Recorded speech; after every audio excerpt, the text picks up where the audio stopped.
আমাদের আজকের অতিথি রামকমল মুখার্জি। প্রথমেই যে প্রশ্নটা দিয়ে শুরু করতে চাই সেটা হচ্ছে আপনার লেখক সত্তাটাকে নিয়ে। আপনি যেটা অনেক আমরা সবাই জানি আপনার লেখা বই, এখন কি লেখা চলছে বা আগামী দিনে কি লেখা আসছে, বাংলায় কি এখন আমি লেখা যা আসছে? লিখছি সেটা সব সিনেমার জন্য লিখছি, কারণ আচ্ছা, বই লেখার সময়টা সত্যি কথা বলতে হচ্ছে না। তবে বই লিখতে চাই, কারণ এমন একটা জিনিস যেটা আমাকে একটা ভেতর থেকে খুশি দেয়, আনন্দ দেয়। কারণ আমার সবসময় মনে হয়েছে যে শব্দ চয়ন করা এবং শব্দ বোনা সেটা হচ্ছে একটা প্রথম স্টেপ যে কোনো ক্রিয়েটিভ কাজের।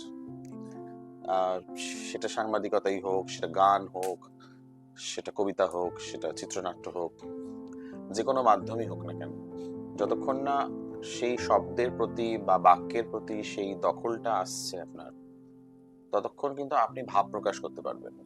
ঠিক। আর অনেক পরিচালকই আছে যারা অন্য চিত্রনাট্য বা অন্যের কাজের উপরে ভিত্তি করে ছবি করেন, সেটা এক ধরনের কাজ। হুম, হুম। কিন্তু আবার মানে ম্যাক্সিমাম ডিরেক্টর কিন্তু ইদার কোলাবোরেট করে করেন বা নিজেই লেখেন। কারণ আমার মনে হয় যে যেটা যতক্ষণ না নিজে জানবে যে ভাব প্রকাশটা কিভাবে হবে এবং চরিত্রায়ন গুলো কি করে হবে, ততক্ষণ তো সেই জিনিসটা মানে ফুটিয়ে তোলাটা একটু চাপের। বই আর তাহলে লেখার যেটা বলছিলে যে লেখার এই জন্য হচ্ছে না কি, ফিকশন লেখাই যায়, সো বায়োগ্রাফি আমাকে এক্সাইট করে, ইন্টারেস্ট দেখায়। আচ্ছা, তো আমি চাই একটা বায়োগ্রাফি লিখতে। আচ্ছা। অফার আছে আমার কাছে দুজনের জীবনের উপরে কাজ করা। আচ্ছা, তো এখন দেখা যাক, তারা যদি সম্মতি দেয় তাহলে হবে। মানে আমাদের একটুখানি সাসপেন্সের মধ্যেও রেখে দিলেন একটু, আর অপেক্ষাতে তো থাকবে। আর বই পড়া হয়, বই পড়ার সময় হয়? বই পড়ার সময় বার করে নিতে হয়। আর হ্যাঁ, মানে ইংলিশ আর বাংলা আর হিন্দি তিনটি পড়ার চেষ্টা করি যখন সময় পাই। 3 রকমের বই পড়ার চেষ্টা করি। বাংলাটা একটু কম পড়া হয়, কারণ বম্বেতে খুব একটা পাওয়া যায় না। অনলাইন অফকোর্স অর্ডার করা যায়, হুম, হুম। কিন্তু আমি এবারও এসে যেহেতু আমি মধ্য কলকাতায় আমার বাড়ি এবং আমার আচ্ছা। বড় হওয়া ওখানে, সেজন্য আমি কলেজ স্ট্রিটে যাওয়া, কফি শপে বসে একা মাটন স্যান্ডউইচ খাওয়া, কারণ আচ্ছা, সেটা একমাত্র এখনো কফি হয়? শপে মাটন স্যান্ডউইচ পাওয়া যায়। মাটন স্যান্ডউইচ খুব একটা সব জায়গায় পাওয়া যায় না। মানে সেটা এখনো হয়? করা চেষ্টা হয়? করি, হ্যাঁ, এবারও আচ্ছা। আমি চেষ্টা করেছি একবার কফি হাউসে যাওয়ার, মাটন স্যান্ডউইচ খাওয়ার, ওদের ওই খুব তেতো একটা কফি হয়, ওই কফিটা খাওয়া। আর তার পাশেই তো সব বইয়ের দোকান, তো বইয়ের দোকান থেকে বই কেনা। এবার একটা আমল পালেকারের জীবনী যেটা বেরিয়েছে হ্যাঁ, হ্যাঁ। সেটা কিনেছি, পড়ার ইচ্ছে আছে ওটা। আর সত্যজিৎ রায়ের উপর একটা বই আছে, সেটা বরুণ চন্দ্রের লেখা, hmm, the hmm. Man who knew everything or something like that. হ্যাঁ, হ্যাঁ, তো হ্যাঁ। ওইটা পড়ছি এখন। আর ঋতুপর্ণ ঘোষের ফার্স্ট পার্সনের প্রথম ভাগটা পড়া শুরু করেছি। আচ্ছা। তো এই তিনটে, বাংলায় ঋতুপর্ণ ঘোষ, ইংলিশে এটা করছি, আর হিন্দিতে খামোশিয়া বলে একটা নভেল আছে, সেটা পড়ছি। আচ্ছা। কবিতা কিরকম লাগে? কবিতা? কবিতা ভালো লাগে, আমি একসময় ইনফ্যাক্ট কবিতা লিখতাম। আচ্ছা, আর কবিতা নিয়ে আমার ফেসবুকে বা যখন অর্কুট ছিল আচ্ছা। তখন অনেকগুলো কবিতা সেখানে পাবলিশও আমি করেছি, কিন্তু কবিতার যে কালমিনেশন, যে আমি যে কবিতাটা ভালোবাসি বা আমার কবিতা যে লোকে ভালোবাসে, সেটা তখন বুঝলাম যখন আমি হিন্দিতে কবিতা লেখা শুরু করলাম। আচ্ছা। বম্বেতে গিয়ে যখন মনে হলো যে আমার হিন্দি ভাষাটাকে রপ্ত করতে হবে, কারণ যতক্ষণ না ভাষা রপ্ত করা যায়, যতক্ষণ না সেই ভাষাটার প্রতি দখল আসে, সেই ভাষাটা নিয়ে কাজ করা খুব মুশকিল হয়ে যায় আমার মনে হয়। তো আমি ব্যক্তিগত স্তরে হিন্দিটা অনেকটা শেখার চেষ্টা করেছি, হিন্দি এবং উর্দু দুটোই। আহ, তো একবার একটা কম্পিটিশন হয়েছিল অল ওভার ইন্ডিয়াতে, সেখানে 100 জন কবি, দুটো কবিতা নেওয়া হয়েছিল পাবলিকেশন থেকে। তো সেই প্রতিযোগিতায় আমার দুটো হিন্দি কবিতা সিলেক্টেড হয়। ও! আর মুক্তাকাশ বলে একটি বইয়ের কালেকশন, গল্পের বই, কবিতার বইয়ের কালেকশন বেরোয়, সেটাতে আমার দুটো কবিতার মানে এখন তো প্রকাশিত এবার হয়েছে। শোনার পর ইচ্ছে করছে কবিতাগুলো শুনতে। কারণ আমি নিজে একটু কবিতা প্রেমিক। ওইজন্য আচ্ছা, আমি আপনাকেও কবিতার জায়গাতে নিয়ে চলে এলাম তো ওইটা। ইউ হ্যাভ টু, মানে আমার ওই কিছু জিনিস আমি আমার নিজের জন্য করি। আচ্ছা, আহ, সেটা নিজের খুশির জন্য, নিজের জন্য, মানে কবিতা লিখে কবিতা উপহার দেওয়া, আচ্ছা। সেটা যে একটা উপহার হতে পারে একদম। আজকের দিনে, বা খাতা কলম ব্যবহার করা। হুম, হুম, আমার বাবা টাইপরাইটারটা এখনো আছে, ওটা আমি কোনো ফেলিনি। বাহ, তো I still like to use the typewriter once in a wow, ওয়াইল।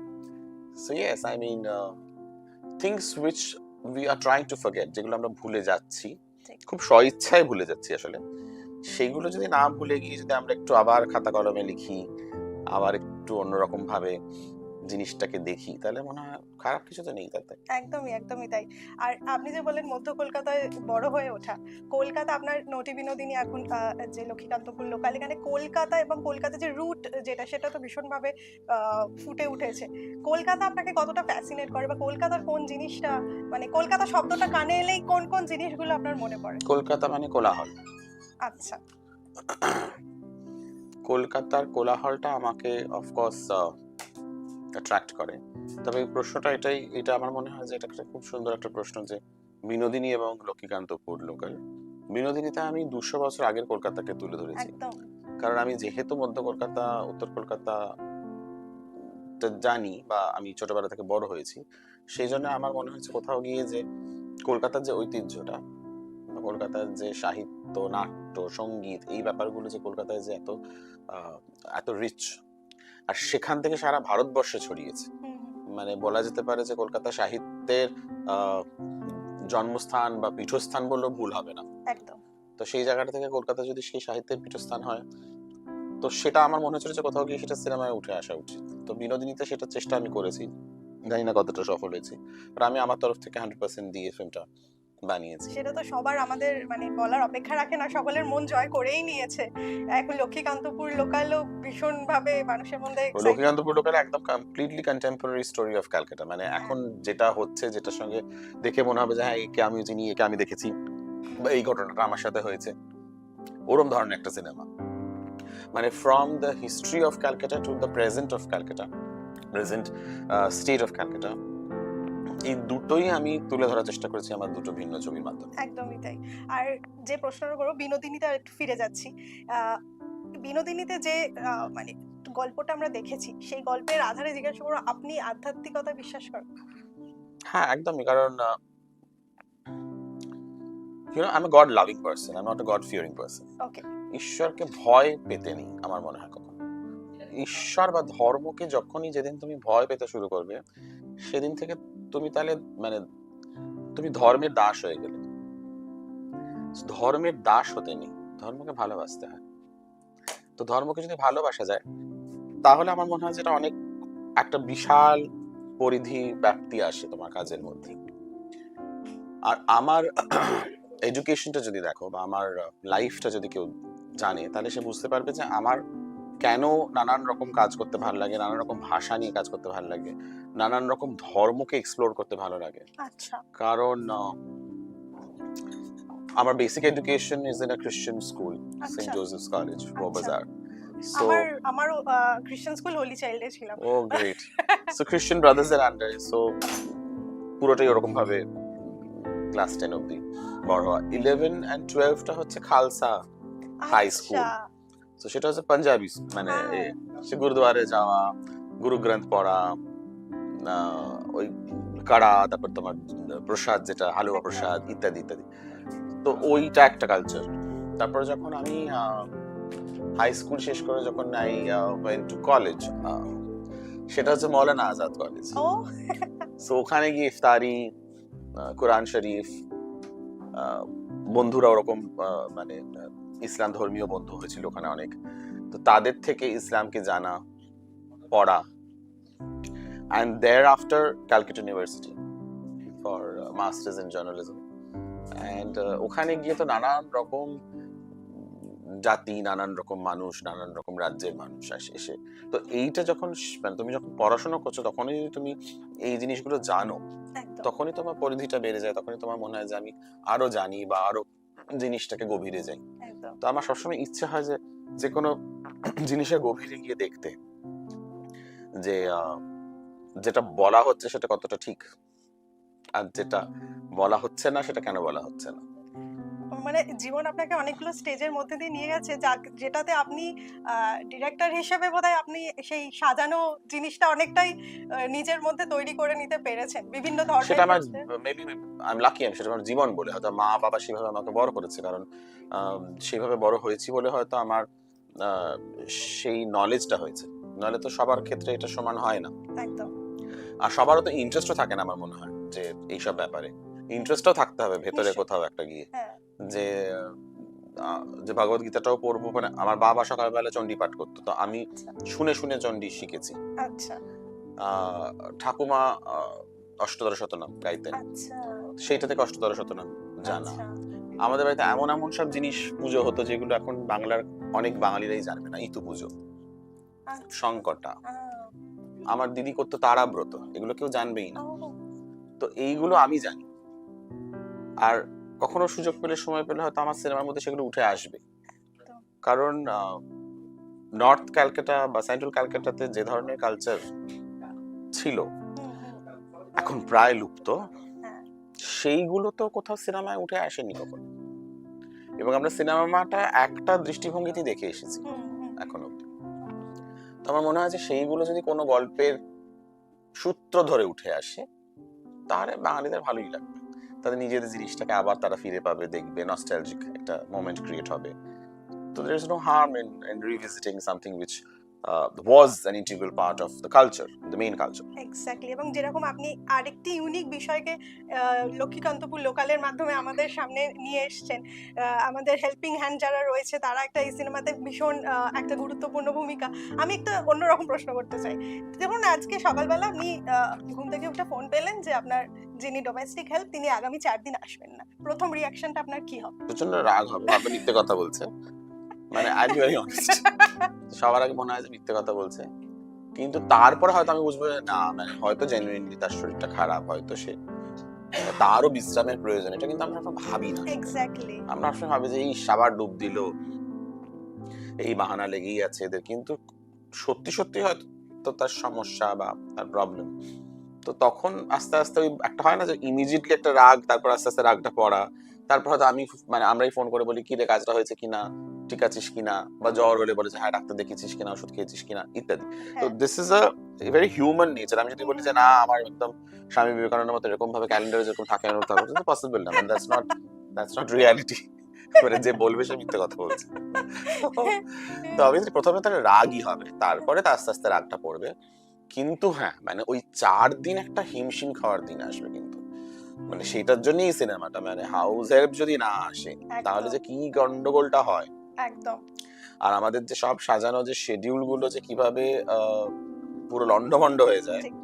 সেটা নিয়েই কিন্তু একটা খুব গুরুত্বপূর্ণ বিষয়। সেটার থেকেই আমার মূল কাহিনীর সূত্রপাত, যে মানে এরা তো লাইফ লাইন, মানে এরা একদম। ছাড়া কি করে হবে। এরকম সিচুয়েশন কি হয়েছে কখনো?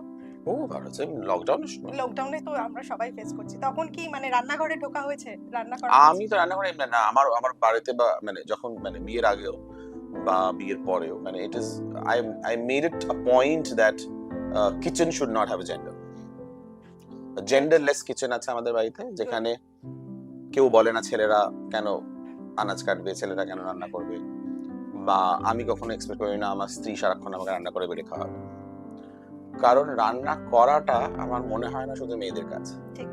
কারণ একটা পুরুষের যদি খিদে পায় তাকে রান্না করে খেতে হবে, মানে মেয়ের যদি খিদে পায় তাকে রান্না করে খেতে হবে। খিদেটা তো সাইন্টিফিক রিজন, হ্যাঁ। তাহলে সেটা কি করে জেন্ডারের উপরে ফেলা হলো? নাম্বার 1। নাম্বার 2, মহিলারাই শুধু রান্না করবে না, তুই যাবি না, রান্নাটা মেলি ব্যাপার, এটা কিন্তু মারাই ঢুকিয়েছে। মহিলারাই মহিলাদের শত্রু, কারণ তারা ওটা একটা ওদের একটা টেরিটরি করে রেখেছিল। আগেকার দিনে যদি গল্প দেখি, ওটা হচ্ছে টেরিটরি, যে না ওখানে ওরা যা শাশুড়ি, ননদ, বউ সবাই মিলে ওরা ওই গল্প করবে, গসিপ করবে, কাদের নিয়ে? স্বামী ভাসুরদের নিয়ে। তাই জন্য ওই পুরো রান্নাঘরটা বানানো হলো ওটা মেয়েদের জায়গা। একদম। That's a fact. Hmm, hmm. তাই জন্য পুরুষদের ঢুকতে দেওয়া হতো না। আর পুরুষরা খুব খুশি হয়ে গেল, হ্যাঁ না একদম নড়তে চড়তে হবে না, সারাদিন গড়গড়া টানবে। মানে আমি আগেকার দিনের কথা বলছি, হ্যাঁ, হ্যাঁ। গড়গড়া টানবে বা ঘোরাঘুরি করে ঘুরে বেড়াবে বা কিছু একটা করে বেড়াবে বা কবিতা লিখবে, আর দিনের শেষে খাবারটা পেয়ে যাবে পঞ্চমের দিন। So that was a very convenient set up, I feel. ওইটা কোথাও গিয়ে ভাঙলো, এবং ভাঙার পরে যে আমার সিনেমাতে হুম, হুম। মানে এখানে কোনো মানে মহিলাই শুধু রান্না করছে বা পুরুষ রান্না করবে না, এই ব্যাপারটা আমি রাখিনি। আর আমি খুব ভালো রান্না করতে পারি বাইরে। আপনার হাতের ফেভারিট মানে বাড়ির সকলের ফেভারিট ডিশ কোনটা? বাড়ির লোকেরা বলে আমি খুব ভালো কলকাতা স্টাইলের বিরিয়ানি করতে পারি। আচ্ছা। আর এটা শিখতে হয়েছিল কারণ আমি যখন বম্বে চলে যাই, বম্বেতে তো কলকাতা স্টাইলের বিরিয়ানি পাওয়া যায় না, হ্যাঁ, হ্যাঁ, হ্যাঁ। হায়দ্রাবাদি অন্য হুম, হতো। হুম। আর ওই কলকাতার বিরিয়ানিটা ক্রেভিং হতো, আচ্ছা। তো সেই জন্য কলকাতার বিরিয়ানিটা আমি প্রপারলি শিখি কি করে করতে হয়। রাজাবাজারে গিয়ে মিঠা আতর, খোয়া ক্ষীর, লং গ্রেন বাসমতি রাইস, সেগুলো নিজে বাজার কেওড়া করেছেন? হ্যাঁ করে ওকে। ওটা বম্বেতে নিয়ে গিয়ে আমি স্টক করে রাখি। আচ্ছা। তো যখনই ক্রেভিং হয় বা খেতে চায়, বা কলকাতা মানে বন্ধুরা এসে বলছে কলকাতা মানে বম্বের বন্ধুরা বলে হুম। কলকাতা কা বিরিয়ানি খিলা। হ্যাঁ। আমার ছেলে রিয়ান খুব পছন্দ করে আমার হাতে বিরিয়ানি, আচ্ছা। তো সেটা আমি তখন রান্না করি, and I think it is good, it's tasty. এখন তো ক্রিসমাস সিজনটা শুরু হয়েই গেছে বলবো। আর যেহেতু হ্যাঁ। আমাদের দুজনেরই একটা কমন পয়েন্ট, আমাদের স্কুলিংটা। ক্রিশ্চিয়ান স্কুল, আমি গেছিলাম, আমি আটতে আটতে সেদিন কি হলো এই লক্ষ্মীকান্তপুরের প্রমোশন করতে করতে পার্ক স্ট্রিটে কোথাও একটা ছিলাম। আচ্ছা, হ্যাঁ, গ্লোব সিনেমায় গেছিলাম আমি আচ্ছা, প্রমোশনে। আচ্ছা। ওখান থেকে আমার হঠাৎ মনে হলো যে এখান থেকেই তো নাহুমস। একদম। তো আমি গ্লোব সিনেমা থেকে হাঁটতে হাঁটতে হাঁটতে হাঁটতে জিজ্ঞেস করতে করতে হগ মার্কেটে গেলাম, which a lot of people do not. Hog market is actually a new market. একদম, একদম। কলকাতা মানুষের কাছে হগ মার্কেট আর নাহুমস। নাহুমসে গেলাম, নাহুমস থেকে ওই রাম কেক একটা কিনলাম। So I like, I mean কলকাতায় যেটা হয় আর কি শীতকালে ঝোলা গুড়, নলের গুড়, পাটালি গুড়, সেগুলো দিয়ে পায়েস, একদম, পিঠে, একদম। সেটাও যেমন হচ্ছে, আবার তার পাশাপাশি রাম দিয়ে কেকও হচ্ছে। সো একদম। That's the beauty of Calcutta. একদম, একদম, একদম সত্যি কথা। এবং এত সুন্দর বিষয়গুলো, ইউনিক বিষয়গুলো আপনার ছবিতে বারবার উঠে আসে, যেটা বাঙালির আমার ছবিতে মধ্যে- ইলিশ মাছ খুব সুন্দরভাবে উঠে এসেছে, সেটা যদি দেখেন তাহলে বুঝতে পারবেন যে ইলিশ মাছ ইমোশনাল ইনভেস্টমেন্ট। কঠিনটা বলছি। এইটা কতটা সত্যি কথা, মানে মনের কথা, সেটা বোধহয় আপনি একমাত্র পারেন এতটা সুন্দর করে স্ক্রিনে মনের কথাটা কেউ যখন বলে, তখন তো বাঙালির মন জয় আপনি অলরেডি করেছেন এবং বারবার করবেন, এইটাই মানে আমাদের চাহিদা। এবং আগামী কাজ সম্পর্কে একটু শুনতে চাই। আগামী কাজ এক্ষুনি মানে বলতে পারবো না, কারণ এনডিএ সাইন করা আছে। তো আচ্ছা, অবভিয়াসলি এই বছরটা পুরোটা বাংলা সিনেমার পিছনে দিয়েছি, আচ্ছা, বিনোদিনী এবং লক্ষ্মীকান্তপুর লোকাল। আগামী বছরটা হিন্দি ছবির দিকেই আমি আচ্ছা। এই করতে চাইছি, টাইমটা ডিভোট করতে চাইছি। তো খুব শিগগিরই অ্যানাউন্সমেন্ট আসবে, তো তখন আপনাদের সঙ্গে বসে কথা বলবো, আড্ডা দেবো। আর বইয়ের অপেক্ষাতেও থাকবো তো। একদম একদম, আমি সুযোগ পেলে আমি আবার বইটা লিখবো, কারণ বই লেখাটা আমার কাছে একটা খুব একটা রিলিফের ব্যাপার, একটা কি বলবো মানে আর এক ধরনের একটা রিল্যাক্সেশন হয়। আর মানুষের সঙ্গে কথা বলা না, বই যখন কেউ বই লেখে না, ধরো কারোর জীবনী লিখছি, সে এত বিশ্বাস করে শেয়ার করছে তার জীবনটা, হ্যাঁ, এবং সে খুব দায়িত্বের সঙ্গে সেই জিনিসটা শেয়ার করছে, মানে আমার উপর একটা দায়িত্ব বেড়ে যায় হুম, হুম, যে আমি কতটা ঠিকভাবে সেটাকে লিখবো। হুম, কারণ ওই যেটা আমি লিখবো সেটাই কিন্তু লক্ষ কোটি লোক পড়বে, এবং তার থেকে একটা ওপিনিয়ন ক্রিয়েট হবে। ঠিক। তো তাহলে সেই গুরু দায়িত্বটা পালন করতে গেলে আমাকে কিন্তু খুব সিরিয়াসলি কাজটা করতে হবে। তো দ্যাট ইজ ভেরি ইম্পর্টেন্ট। যে প্রশ্নটা দিয়ে শেষ করতে চাই সেটা হচ্ছে, এই যে লক্ষ্মীকান্তপুর কে বারবার ফিরে আসছি, লাস্ট ট্রেনে আপনি কবে চড়েছেন? ট্রেনে করে কোথায় ঘুরতে যাওয়া হয়েছে? লাস্ট লোকাল ট্রেনে তো বহু বছর চড়া হয়নি, মিথ্যে কথা। শুটিং এর জন্য অফকোর্স চড়তে হয়েছে, রেকি করতে হয়েছে, আর খুব মজা লেগেছে যখন আচ্ছা। ট্রেনে উঠেছি। ওই প্লাস্টিকের ওই বরফ দেওয়া ওই কালো কালো ওইগুলো, তো ওইটা খেয়েছি। তারপরে বাদাম ভাজা, হ্যাঁ, হ্যাঁ, হ্যাঁ। ওইগুলো খেয়েছি। প্রচন্ড গরমে শুটিং করছিলাম তখন, ওই লেবুর জল হুম, হুম, যেটা হুম। দেয় ওইটাও খেয়েছি, ওইগুলো একটা মজার ব্যাপার। আর সায়নী আর চান্দ্রির সঙ্গে প্রমোশন করছিলাম যখন লোকাল ট্রেনে, তখন খুব জমিয়ে মজা হয়েছে। শুটিং করেছি যখন পাওলি আর চান্দ্রি আর সায়নীর সঙ্গে ট্রেনে লক্ষ্মীকান্তপুরের, ওটা তো খুব মজা হয়েছে। তবে last local train experience of course in Bombay, আচ্ছা, from church gate two Goregaon, আচ্ছা। অ্যান্ড মানে ওটারও ভিড় লক্ষ্মীকান্তপুরের থেকে কিচ্ছু কম না। সো আমার মনে হয় যে প্রত্যেকটা যে কোনো মেট্রো সিটিতেই লোকাল ট্রেনের ভিড় একই রকম হয়, কারণ ওই গিজগিজ একটা ভিড়ের একটা পিক টাইম থাকে, অফিস টাইমটা, তখন তো প্রচন্ড ভিড়ই হয়। তো সব শহরেরই একই গল্প আমার মনে হয় কোথাও গিয়ে। আর এই তো ট্রেনের yeah. সাথে সাথে সিনেমা চাকাও আপনার হাত ধরে চলতে থাকুক, সেটাই আমরা প্রচন্ডভাবে চাই। এবং বারবার শুধু হিন্দিতে না, আপনি বাংলায় বারবার চলে আসুন, সেটাই আমরা খুব বেশি করে চাই। থ্যাংক ইউ, অনেকটা সময় দিলেন, খুব Thank you ভালো so লাগলো much. কথা বলে। Thank you so much. Thank you.